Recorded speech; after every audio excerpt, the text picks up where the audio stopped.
लालच बुरी बला, सोने का अंडा देने वाली मुर्गी की कहानी। एक गांव में एक किसान अपनी पत्नी के साथ रहता था।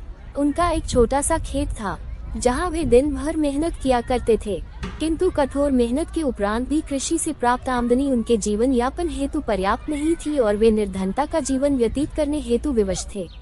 एक दिन किसान बाजार से कुछ मुर्गियां खरीद लाया। उसकी योजना मुर्गियों के अंडे विक्रय कर अतिरिक्त धन उपार्जन था। अपनी पत्नी के साथ मिलकर उसने घर के आंगन में एक छोटा सा दरबार निर्मित किया और मुर्गियों को उसमें रख दिया। सुबह होने पर जब उन्होंने दरबे में झांक कर देखा तो आश्चर्यचकित रह गए। वहाँ अन्य अंडों के साथ एक सोने का अंडा भी पड़ा हुआ था। किसान उस सोने के अंडे को अच्छी कीमत पर जौहरी के पास बेच आया। अगले दिन फिर उन्होंने दरबे में सोने का अंडा पाया। किसान और उसकी पत्नी समझ गए कि उनके द्वारा पाली जा रही मुर्गियों में से एक मुर्गी अद्भुत है। वह सोने का अंडा देती है। एक रात पहरेदारी कर वे सोने का अंडा देने वाली मुर्गी को पहचान गए। उसके बाद से वे उसका खास ख्याल रखने लगे। उस मुर्गी से उन्हें रोज सोने का अंडा मिलने लगा। उन अंडों को बेचकर किसान कुछ ही महीनों में धनवान हो गया। किसान अपने जीवन से संतुष्ट था, किंतु उसकी पत्नी लोभी प्रवृत्ति की थी।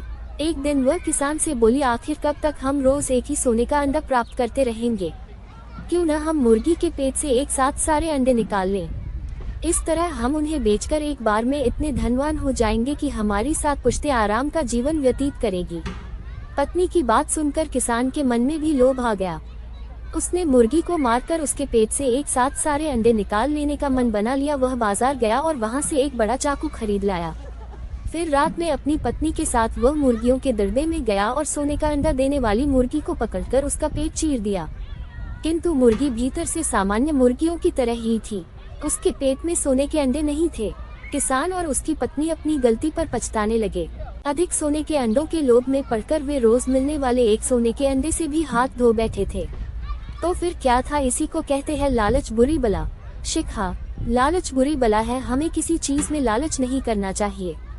स्टोरी अच्छी लगी हो तो कमेंट करके जरूर बताएं और चैनल को सब्सक्राइब करें ऐसे ही स्टोरी देखने के लिए।